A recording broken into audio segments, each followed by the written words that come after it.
So we're going to do arch and cross lateral curl. This is a movement that's really good for lengthening our back muscles. It's always used to follow on from a backlift of any sort. However, you don't have to have done a backlift to do any kind of arch and curl. It's really nice if you've been quite active through the day, if you've got a bit of lower back pain, maybe a little bit of upper back pain.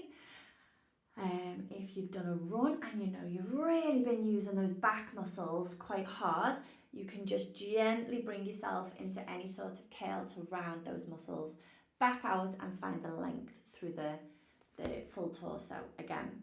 So we begin with lying down. If you're not already and you've done your check-ins, and we're going to begin with the knees bent, and we're going to take one hand behind the head. So I'm going to choose my right hand. And then we're going to pick up the opposite foot and knee. So if your right hand's behind your head, you would grab your left knee, foot is off the floor, floating. Otherwise it's the other way around. Left hand behind the head, it would be right knee. Okay, because we're going to go cross-lateral with this movement. We begin by just sensing those back muscles again and reminding the brain what they're like to squeeze a little bit tight. And we do this with an inhale and an arch. And you might notice that the knee that you're holding onto tries to escape you. Oh, and by the way, you can hold underneath the knee if that's more preferable, or not at all if you can't reach. But if you have got hold of the knee, you might find that it's trying to escape. So just let it move and feel that the head is going to press into the palm a little bit. So then as you exhale, you can slowly let the knee drift back towards the centre of the body, but more importantly, your back is sinking down to the floor again. Once you get that sensation of the back returning to your mat, just gently lift the head and the bent arm and just send that elbow across to the knee that's floating towards the chest, so that what you get is lots of length through the shoulder blade, easing and curling over. Don't pull on this bent knee in case you hurt your lower back, but just keep it so that you've got some roundness in the lower back. And then you can inhale to breathe it down. Exhale, melt that bent elbow back down to the floor. And you can repeat that a few times. So we'll do it together again. We're going to inhale and arch.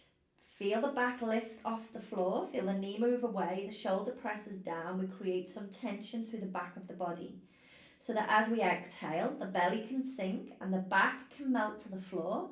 And we can gently start to allow the knee to tip towards the chest as we lift the upper body, sending the bent elbow all the way across to the opposite knee. Feeling the shoulder blade, just gently release out of the back and lengthen. Inhale to come down, exhale to melt. I personally would do about 3 or 4 of these. See what works for you. 2 might be enough. 3 is often the magic number. But just do enough that you can feel a nice sense of length through the back, curling up gently. And please remember, it's not a sit-up. It doesn't matter how high you go up. It doesn't matter if your elbow touches your knee. It's about curling the body out so that the back muscles get the chance to completely lengthen out. Once you've done that side, lengthen yourself down and just notice how that feels. Notice the back of the shoulder and the hip that you've just lengthened into. And then repeat the same on the other side. And try and get the same amount of movement, pandiculations in. So if you've done 3 on your other side, it would be nice to even yourself out. However, if you're in some discomfort, or you know that your back is a little bit more delicate on this side and you don't want to overdo it, that's absolutely fine. Just take it nice and easy. And remember, the stillness and the slowness is where the magic happens. It's not about getting your body curled into a bigger shape. It's about learning how to release and let go and lengthen. When you've finished, have one last check-in. And notice how you feel. And that is your arch and kettle. I hope you enjoy.